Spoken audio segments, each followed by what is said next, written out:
à tous, j'espère que vous allez tous bien. Alors dans cette nouvelle vidéo, on se retrouve avec mes recommandations, mes conseils sur les villes de Nara et Osaka, puisque ce sont les 3e et 4e villes dans lesquelles je me suis rendue lors de mon trip de 17 jours au Japon. La première vidéo que j'ai faite sur Tokyo et Kyoto est disponible juste ici si vous souhaitez en savoir plus sur la capitale et l'ancienne capitale du Japon. Et cette fois-ci, on va passer à ma journée à Nara et à mes 3 jours à Osaka. Alors pour Nara, en fait, on était à Kyoto. Et il faut savoir que Kyoto-Nara en train, c'est moins de 1 heure aller, 1 heure retour. Donc on s'est dit qu'on allait rester dans le même logement, dans le même hôtel. C'était vachement plus facile. Il me semble qu'au niveau du prix, aller, ça doit être entre 7 et 8 euros et la même chose retour. Donc c'est environ entre 15 et 18 euros, je ne sais plus exactement, aller-retour. Donc ça vaut le coup. C'est oui une espèce de métro slash train pour se rendre à Nara. Donc c'est vraiment très pratique. Ce que je vous conseille de faire à Nara, alors nous on est arrivé pour environ 10 heures, je vous conseille de sortir de chez vous, ouais voilà, vers 8h30, 9h grand max si vous voulez un petit peu profiter d'une journée entière à Nara. On a visité du coup le parc de Nara avec les fameux daims. Et en fait les daims sont beaucoup plus nombreux que ce que j'aurais imaginé et littéralement complètement en liberté. Au début je m'attendais à ce qu'ils soient vraiment clôturés à l'intérieur du parc, un peu surveillés, un peu interdits de sortir et qu'ils soient uniquement ici. Mais en fait non, vous voyez des daims même pas 5 minutes après que vous arrivez à la gare de Nara. Il y en a sur les trottoirs, même sur la route, de partout dans le parc, et c'est vraiment assez impressionnant, ça fait un drôle d'effet. Et notamment on est arrivé, on en a vu plein sur le trottoir, on en a vu qui souhaitaient traverser et qui commençaient à traverser sur le passage piéton, véridique. Du coup les voitures s'arrêtent pendant le temps que les daims décident de traverser. Ça peut durer 10 minutes et les voitures s'arrêtent, ne disent rien, elles sont habituées, il faut respecter les animaux. Donc c'est vraiment très drôle, c'est une atmosphère que je n'avais jamais vue ni vécue avant. C'est vraiment très très chouette. Ils sont bien traités parce que les gens les respectent, savent qu'ils sont en liberté et que eux doivent s'adapter aux animaux et pas vraiment le contraire, enfin du moins c'est ce que j'ai ressenti. Vous pouvez les nourrir mais seulement avec des choses spécifiques, des espèces de... je sais plus exactement ce que c'est en fait parce qu'on en voyait mais c'est écrit en japonais et en anglais mais je ne sais plus. Donc vous pouvez acheter ces espèces de friandises destinées aux daims un petit peu de partout, ça vaut genre 2 euros. Vous pouvez les caresser, enfin nous on a fait quand même très attention parce que bon ça reste des animaux sauvages hein. Mais c'était super cool comme atmosphère. En plus on a eu une très très belle journée, c'était début mai, donc c'était vraiment super, ni trop chaud ni trop froid. Ensuite on s'est dirigé vers le Kazuga Yataisha qui est un sanctuaire Shinto en fait dans le fond du parc. Alors vous payez pour entrer à l'intérieur, nous on s'est juste baladé autour. C'est un vraiment très joli endroit, si vous souhaitez payer allez-y, ça vaut l'équivalent de 5 euros il me semble. Sinon à Nara, on s'est baladé tout autour, on est allé vers ce temple Shinto. Il y a également le Yatadaiji Temple dans le fond du parc. Et là également il faut payer pour entrer à l'intérieur, mais l'extérieur est vraiment très joli. Je me rappelle que c'était très orange, c'était super joli et il y a une grande allée qui vous amène là-bas et il y a des daims sur la route et même certains qui attendent devant les magasins ou restaurants et les gens s'occupent d'eux, les caressent ou... Ça fait un peu genre ils sont les maîtres des lieux, c'est ultra drôle comme sensation. Il y a un peu plus de café que dans les autres villes, j'ai trouvé à Nara, c'était vraiment assez sympa. On en a trouvé un assez facilement. Qu'est-ce qu'on a mangé au niveau du repas? On a mangé du coup, vous prenez le parc de Nara et du coup c'est vers le... Il y a temple Kazuga Yataisha qui est le sanctuaire Shinto, mais baladez-vous littéralement dans tout Nara et notamment dans la partie est par rapport à la gare vers le parc, le musée et tout ça parce que là il y a des temples bouddhistes Shinto et c'est vraiment très joli, la nature est vraiment très belle. Il y a du monde par contre à partir du début d'après-midi. Voilà, heureusement qu'on est arrivé le matin, on était relativement tranquille. Mais en début d'après-midi, il commençait à y avoir du monde et à faire vraiment chaud. Donc voilà, je vous conseille d'arriver pas trop tard si vous souhaitez un petit peu être tranquille. Et il y a des endroits aussi, je me rappelle très bien, un petit peu genre forêt, ombragée et tout ça. Il y a des petits cafés avec des glaces. Il y a énormément de glaces un peu style à l'italienne avec des parfums assez atypiques comme Cherry Blossoms. Qu'est-ce qu'on a d'autre? Au matcha. Voilà, ce genre de parfum vraiment très bon. Nara, c'était vraiment très chouette et on s'est ensuite baladé vers la gare. Parce qu'en fait il y a une rue commerçante abritée, en plus il commençait à pleuvoir. Et voilà, c'est très sympa. Nara, c'est très sympa, ça se fait sur une journée. Je sais qu'il y a d'autres temples que je m'étais noté également, mais pas vraiment le temps.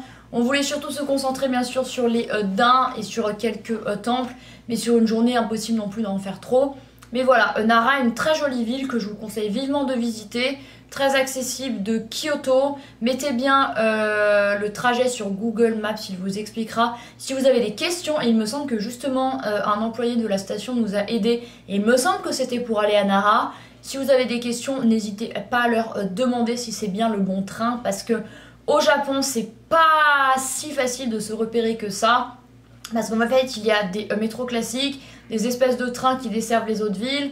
C'est pas aussi simple que dans certains endroits, du coup n'hésitez pas à demander pour être sûr. Et en plus vous avez l'horaire qui s'affiche sur Google Maps. Si vous voyez que l'horaire est similaire au train que vous devez prendre, c'est que ça doit être ce train. Mais voilà, n'hésitez pas à demander, les Japonais sont très gentils. Il n'y a pas eu trop de problèmes de communication, leur anglais était assez bon. Donc voilà. On passe ensuite à Osaka, ville dans laquelle je me suis rendue 3 jours. Le premier jour, il pleuvait comme vache qui pisse toute la journée, en continu. Donc c'était un peu le fail et c'était dommage. Mais bon, sur 17 jours, on a eu 2 jours de pluie. Donc ça va. En arrivant, alors on voulait absolument voir le château d'Osaka. Bien sûr, s'il fait beau, c'est mieux. J'y suis du coup retournée 2 jours après pour mon dernier jour. Lorsqu'il faisait beau, c'était largement mieux. Le château, je vous conseille surtout de le voir de l'extérieur. De l'intérieur, il n'est pas très intéressant. Il y a des expositions, mais elles sont un petit peu vieillottes. C'est pas l'endroit le plus sympa à visiter. En plus, il coûte genre 5 €. Ouais, 500-600 yens, je sais plus exactement. Mais voilà, c'est un bel endroit. En plus, le château surplombe un petit peu la ville. Et il est situé dans une espèce de parc. Par contre, ce dont je me rappelle qui est très relou, c'est que la station la plus proche du parc, enfin du château, est à au moins 20 minutes à pied. Donc quand il fait beau, on s'en fiche. Mais quand il pleuvait autant qu'il pleuvait le jour où nous sommes allés au château, c'était vraiment très relou. Donc on était trempés. Donc ça, c'est pas très pratique, je trouve, au Japon au niveau des transports. Je trouve qu'en Corée, c'est mieux fait. Mais voilà. Le château d'Osaka, pour moi, j'ai beaucoup aimé. Également, il y a un musée aux alentours de l'histoire d'Osaka que je n'ai pas fait mais que j'aurais aimé faire. Donc je vous le conseille sans vous le conseiller parce que je ne l'ai pas fait. Mais voilà, c'est un tip pour vous dire qu'il se situe à côté. Un temple qui est absolument incroyable, qui est situé plutôt dans le sud-ouest de Osaka, enfin plutôt dans l'ouest par rapport au château. C'est le temple Yanamba Yasaka Chincha. C'est un temple avec une grosse gargouille. Une espèce de gros œil monstre, de gros truc, et c'est un temple, je sais pas comment vous expliquer, je vous laisserai une photo. C'est hyper original, j'ai trouvé ce temple vraiment très sympa. J'ai pas pu vraiment prendre de photos de moi devant parce que je le visitais seule et en plus il y avait un monde absolument horrible. Mais voilà, ce temple est super atypique. Je vous conseille également le quartier d'Otombori dans lequel nous nous sommes baladés après le château le premier jour. En plus, comme il pleuvait, c'était pratique parce que c'était tout abrité, il y a plein de magasins. Voilà, c'est l'avenue réellement commerçante d'Osaka. Il y a plein de types de boutiques différentes.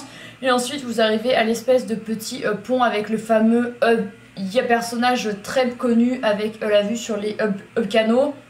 Et l'espèce de personnage qui saute en l'air là, où tous les gens prennent des photos, moi incluse. Voilà, ça c'est assez mythique.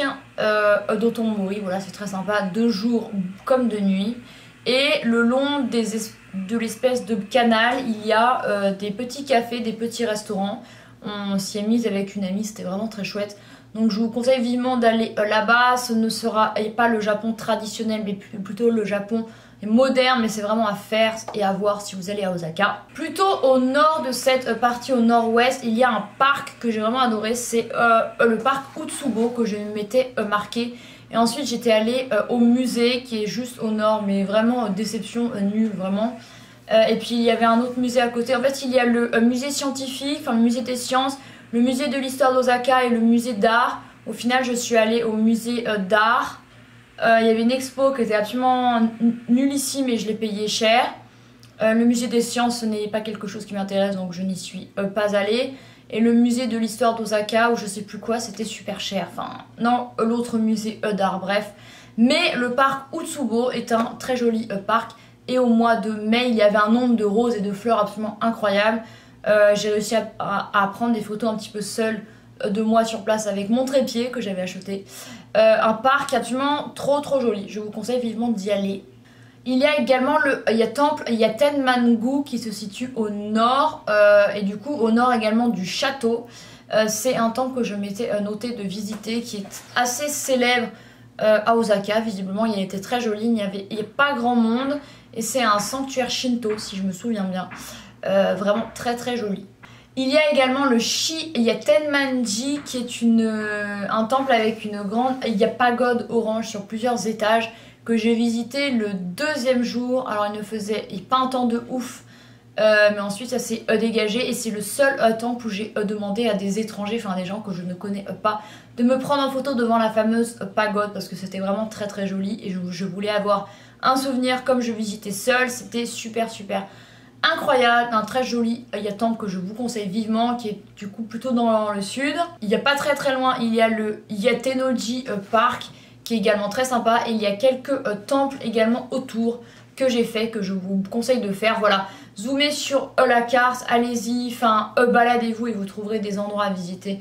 C'est vraiment un coin très chouette d'Osaka, j'ai vraiment bien aimé. Il n'y a pas loin également s'il pleut ou si vous avez envie d'aller vous poser quelque part ou d'aller manger ou d'aller vous reposer, il y a le Abero Q's Mall qui est un mall, un centre commercial assez sympa qui est vraiment, il n'y a pas très loin du Yatenoji Park et du Yatenmonji Temple et il y a également la tour Tsukenkaku qui est la fameuse tour d'Osaka.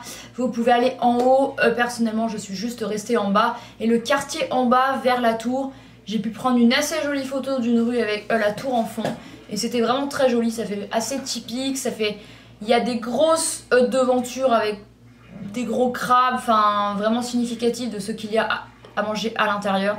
C'est vraiment très original, c'est un quartier vraiment très chouette où je vous conseille d'aller. Voilà, Osaka de façon générale c'est une ville assez sympathique. Il y a deux gares à Osaka, il y a la gare de Osaka et la gare de Shin-Osaka. Faites attention de où vous prenez bien votre train et tout. Nous on avait dû faire un transfert de Kyoto, donc voilà, faites bien attention à ça. Et comme je vous l'ai dit dans une de mes dernières vidéos sur le Japon, suivez bien les indications que vous donne Google Maps. S'ils vous disent sortez à la sortie 5, sortez à la sortie 5 parce qu'en plus la gare de Osaka est galère de ouf. On a galéré vraiment plusieurs dizaines de minutes pour trouver la sortie appropriée où on devait sortir parce que c'est assez compliqué. À l'est, à l'ouest, ça nous repérait mal, c'est pas très bien expliqué.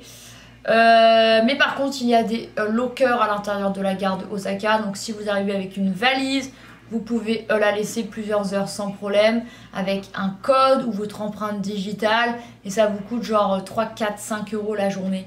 Ça vaut vraiment le coup, donc c'est ce qu'on a fait. Et écoutez, voilà, je pense que c'en est tout pour Nara et Osaka. Osaka, il y a la fameuse spécialité du okonomiyaki version Osaka que je vous conseille de goûter, que nous on a goûté à Kyoto. Mais Osaka c'est une ville vraiment chouette, ce n'est pas la ville du Japon que j'ai préféré Kyoto, mais Osaka c'était quand même très chouette et c'est super intéressant je trouve de faire un petit tour du Japon, enfin un petit tour, au moins plus de 10-15 jours pour avoir un aperçu assez global et ne pas trop skipper les villes, mais ouais de faire plusieurs villes pour un petit peu les comparer entre elles et voir un petit peu les différences. Je trouve ça super sympa et maintenant j'ai envie de relire des livres japonais, ça fait très longtemps. Donc voilà, j'espère que cette vidéo vous aura plu. On se retrouve du coup la semaine prochaine avec la dernière vidéo sur Hiroshima et Fukuoka. Et en attendant, je vous remercie d'avoir regardé cette vidéo et je vous dis à la semaine prochaine. Bye!